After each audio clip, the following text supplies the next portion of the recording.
Fiction. Narrative is a series of events.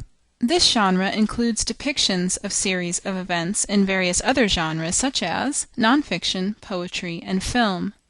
Fiction is a series of imaginary events.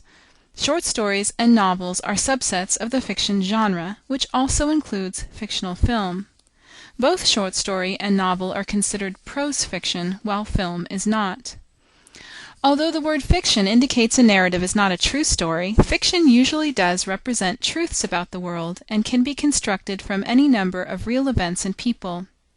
In analyzing fiction, it's important to remember that regardless of whether the events actually occurred, the author has crafted them as a work of art with the intention of communicating through them. Because short stories and novels are both prose fiction, they share a number of techniques. Here are some of them. Character includes the background and descriptions of characters, as well as the ways characters develop over the course of the text. To use British novelist and critic E.M. Forster's terms, some characters are round, in that we see many aspects of their lives, they seem like real people, and they are important to the action. Others are flat. They are merely functional, we don't see much of their lives, and once their purpose is complete, they disappear from the narrative. Main characters, whether good or bad, are protagonists. Characters who oppose protagonists are antagonists. Texts may have more than one protagonist and antagonist. Characters meant to be compared to a main character are called foils. Perspective or point of view characterizes the narrator or the voice through which the narrative is related. A first-person narrator uses the first-person pronoun I. A third-person narrator uses he or she. Occasionally, text may be narrated in the second-person you, an awkward but interesting choice. When a narrator reveals details about multiple characters, the narration is described as omniscient. With insight into only one or a few characters, the narration is described as limited omniscient. Watch out for unreliable narrators who provide misleading information. Focalization, or the mind through which we view the action, differs slightly from perspective, in that the narrator and the focalizer may be different characters. For example, in first-person narratives, the narrator is also the focalizer, but in third-person narratives, the narrator focalizes the story through one or more of the characters' minds. Plot is the term used to represent the narrative's action, but it also relates to reader satisfaction. Traditional plots move from conflict through climax, or the moment of ultimate decision-making, to resolution, and the traditional impetus to read such a plot is to see what will happen. E.M. Forster distinguishes plot from other chains of events this way. The king died and then the queen died is a story. The king died and then the queen died of grief is a plot. Subplots are less important plots that run alongside and often merge with main plots. In order to experiment with the form or achieve a more realistic vision, modern literature frequently resists the traditional conflict-climax-resolution notion of plot by eliminating the rising action from conflict to climax and/or eliminating the resolution. Resisting traditional plot structures can alienate readers, many of whom expect traditional plots, so doing so is always an interesting choice for a writer. Chronology differs slightly from plot because the order of events in the plot may not exactly match their chronological order. For example, some elements may be introduced as flashbacks, looking back from a present moment to a past event, or flash forwards, looking into the future from a present moment. Interruptions in the actual chronology of the action can be categorized as ruptures in linearity. Duration is another way to describe the movement of time in a narrative. Some events are portrayed as scenes where readers can witness the action as if it were a present moment.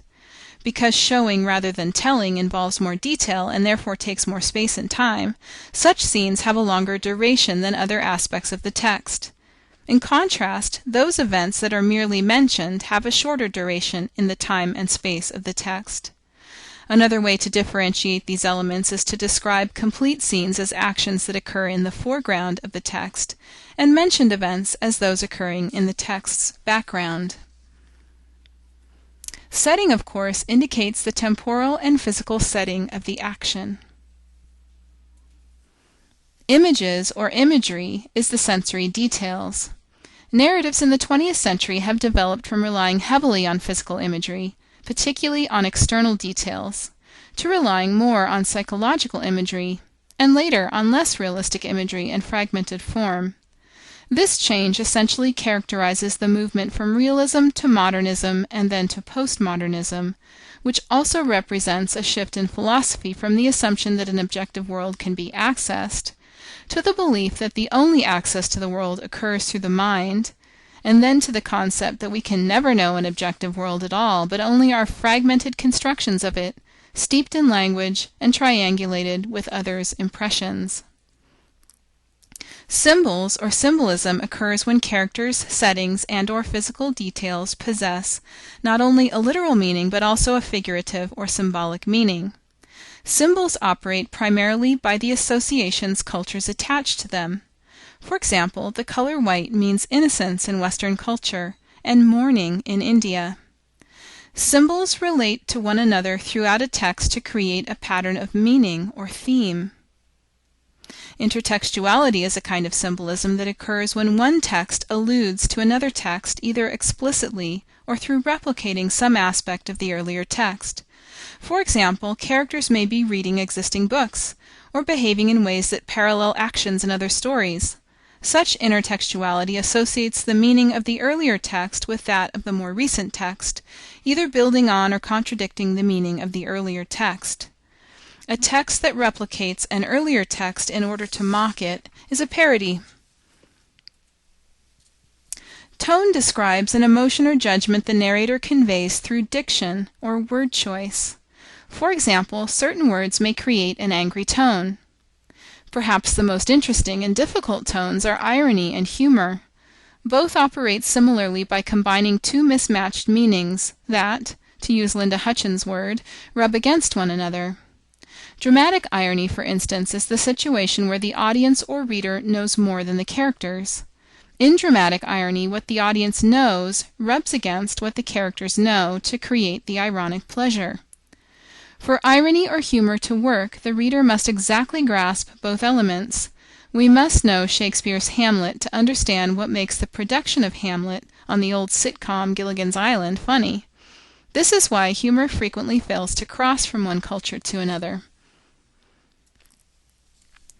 Dialogue and dialect identify two aspects of the character's spoken language. Dialogue occurs when characters speak to one another or to themselves. In narratives, dialogue is often demarcated with quotation marks. Dialect is the quality of the spoken language and is usually noticed when characters' language differs from standard English. Used to provide more insight into a character than physical description can, dialect can identify orally a character's ethnicity, nationality, class, or geographical origin. Interior monologue describes those moments when readers witness a character's thoughts.